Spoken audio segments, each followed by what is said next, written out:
आड़ में किया गया हिंसक प्रदर्शन। जी हाँ, जैसे कि सभी किसान और जो किसान संगठन थे वो लगातार सरकार से, सुप्रीम कोर्ट से और पुलिस से यही मांग कर रहे थे उनको ट्रैक्टर रैली करने दी जाए। और इसके साथ ही जो पुलिस थी उन्होंने बहुत सारी बातचीत करके, विचार विमर्श निकालकर उनके लिए रूट भी तय कर दिए गए थे और ये भी मान लिया गया था कि हाँ, कि वो ट्रैक्टर रैली निकालेंगे, लेकिन जो उसके दिशा निर्देश है, जो मार्गदर्शन है, वो बिल्कुल दिल्ली पुलिस द्वारा ही तय किए जाएंगे। इस बात पर जो किसान थे, जो किसानों के नेता थे संगठन के, वो भी इस बात पर राजी हो गए थे।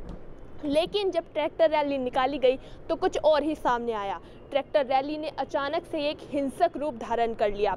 आपको बता दें कि जिस रूट के लिए तय किए गए थे, यानी जिस रूट पर ट्रैक्टर रैली निकाली जाएगी, उससे अलग हटकर जो किसान थे वो अपने ट्रैक्टरों को लेकर वहां तक चले गए। इसके साथ ही लाल किले पर भी हिंसक प्रदर्शन देखने को मिला, तिरंगे का अपमान किया गया। इन सभी बातों को लेकर सब एक दूसरे के ऊपर आरोप और प्रत्यारोप का सिलसिला शुरू कर रहे हैं। जो किसान है वो ये कह रहे हैं कि जिन्होंने भी ये काम किया है वो तो किसान ही नहीं है, बल्कि वो राजनीतिक पार्टी द्वारा भेजे गए ही लोग हैं। तो वहीं जो सरकार है वो ये कह रही है कि ये किसान ही है, हमने तो इन्हें छूट दे दी थी, लेकिन जो अब इनका ये काम सामने आया है वो बेहद ही शर्मनाक है।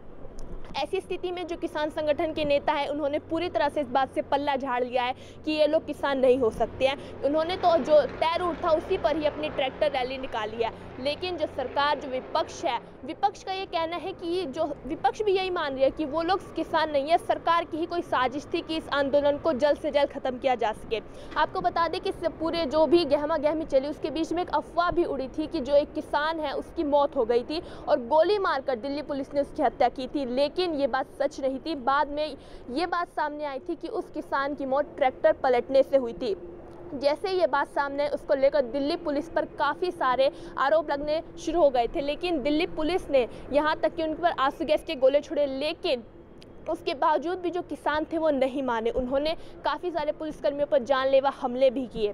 ये जो पूरी स्थिति हो चुकी है, इसको लेकर अभी भी कोई भी इस पर जिम्मेदारी लेने को तय नहीं है। ना ही किसान संगठनों ने इस पर पूरी तरह से पल्ला झाड़ दिया है और सरकार की तरफ से भी अभी कुछ ज़्यादा नहीं कहा गया है।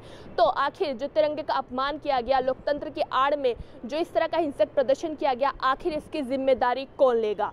कैमरा पर्सन हिमांशु के साथ मैं गरिमा, ACP न्यूज़, पानीपत।